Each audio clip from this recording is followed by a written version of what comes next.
Naugdaw ang kapin gatos ka panimalay sa Barangay Matina Aplaya, Davao City kagabi. Atong saro ng detalye sa live report ni Jandy Esteban. Jandy. Sara sa kadako sa sunog naabot na kini sa third alarm. Rason nga daghan kayong pamilya ang naapektuhan. Kung nasa kayong sunog, dumalag! Woo! Nausan naman dumalag! Kanay! Kanay, diretso diya! Magbantay mo sa kurente! Nakugang ang mga residente. Daplin sa baybay sa Dumalag 1, Barangay Matina Aplaya sa Davao City. Alas 9 kagabi dihang miulbo ang dakong sunog. Ang kawarangan daw pula na sa kadako sa kalayo. Gani miabot na sunog sa third alarm. Naglisod ang mga bumbero tungod paspas ang pagkuyanap sa kalayo. Guotsab ang lugar. Maong naglisod sab sila og plastar sa fire truck. Busa ang mga residente mitabang na sa pagpalong sa kalayo.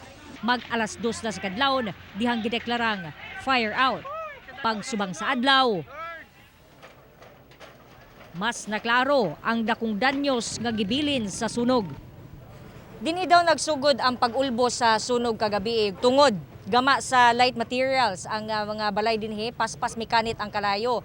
Inyo makita kung unsa kalapad ang danyos nga gibilin sa sunog. Halos tanan balay nga naugdaw, poste ug mga sina lang ang makita. Ang 72 anyos nga si Nanay Veronica, taput lawas ra ang nasalbar. Manabagan ang tabi tabangan mi nasunugan. Kawadyo mi napunit. Bisan sa kabuksinina, taput lawas ra. Ang mga yon tamig tabang. Ang ubang mga nasunugan namakal na lang ug nangolekta og mga sin aron makakwarta. Ang uban mitugsaw pa sa dagat aron kuhaon ang uban pang mga gamit nga mabaligya. Kapin kun kulang 120 ka mga balay ang naugdaw sa sunog kagabi. So far ma'am, under investigation pa ang ato ang cause of fire. So mabalik pa mi today para mag-reinvestigate ma'am. Walay na report sa mo ma'am so far na na-trap ma'am. Pero naatay gi-report dito na pregnant woman na trauma bleeding ma'am pero small spots lang daw. 174 ang apektadong pamilya. Ang uban, ana-ana nagtiner sa balay sa mga paryente. Samtang ang uban, nagtiner una sa gym sang nitway laing kapuy-an sama sa pamilya ni Dalfa. Nisudyo kay diri ma'am uy kay para sa anak ma'am wa mi mahigdaan siminto guni diri ma'am yan ay mga bata.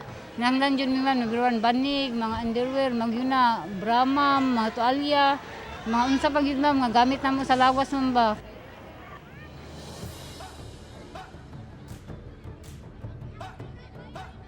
Sara ang lokal nga kagamahanan padayon gihapon nga sa paghatag sa pasiunang tabang alang sa mga nasunugan sama sa pagkaon, kahigdaan ug uban pa. Ug padayon usab ang assessment ug validation sa CSWDO alang sa ilang ihatag nga cash assistance alang sa mga nasunugan. Sara.